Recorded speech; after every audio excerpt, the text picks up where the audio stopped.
Hello and welcome to episode 30 of The Legal Scoop. I'm your host, Brendan Shannon. I'm an associate attorney here at LOMAD. And this is our webinar series where we discuss recent decisions from the Third Department, the Court of Appeals, and today is quite the milestone as we've reached 30 episodes. So very excited to be here talking about some recent case law. Specifically, we're going to talk about the Tirado case from March, specifically Tirado v. Symphony Space Inc. This was a fraud claim that not necessarily the most groundbreaking case that we've seen from the Third Department in the past few years, but I think it illustrates something that comes up a lot in comp that could be useful, and that is coordinating surveillance around IMEs or just medical appointments in general.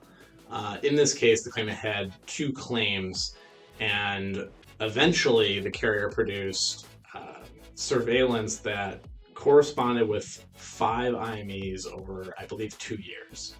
And with the surveillance being connected to the IMEs, they were able to send those materials to the IME doctors who saw the claimant on those days, who could then comment on whether what they saw on the footage was consistent with what the claimant portrayed at the exam. And lo and behold, the doctors to a T all said that this is not consistent with what he portrayed to me on exam.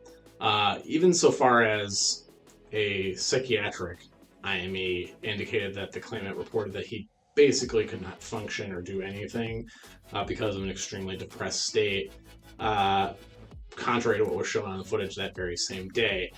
The other thing that was shown on the footage, which is something that we actually do see more often than you might imagine, is evidence of someone using an assistive device, whether it be a cane, crutches, anything like that, and then not using it the same day of the IME.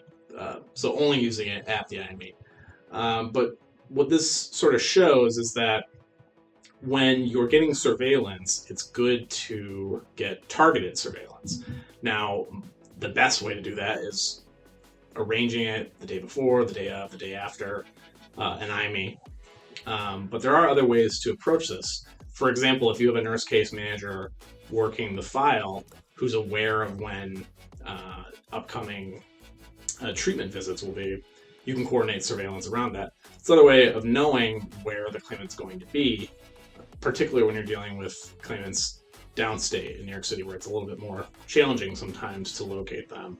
And the other thing that's so important about this, and that this case sort of shows us and reminds us of, is that when it comes to fraud with surveillance, the surveillance in and of itself generally is not enough. I mean, you can get some really egregious stuff, but if you can't connect it, or I should say, sort of differentiate it from what was being portrayed on exam, then it's not necessarily fraud.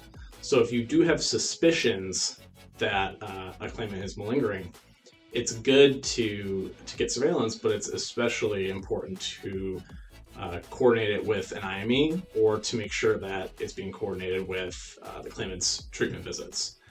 So that's all we got for this month. We'll be back next month with more case law for the 31st episode of The Legal Scoop. If you like this video or any of our other videos here from LOMAD, please subscribe below, and we'll see you next month.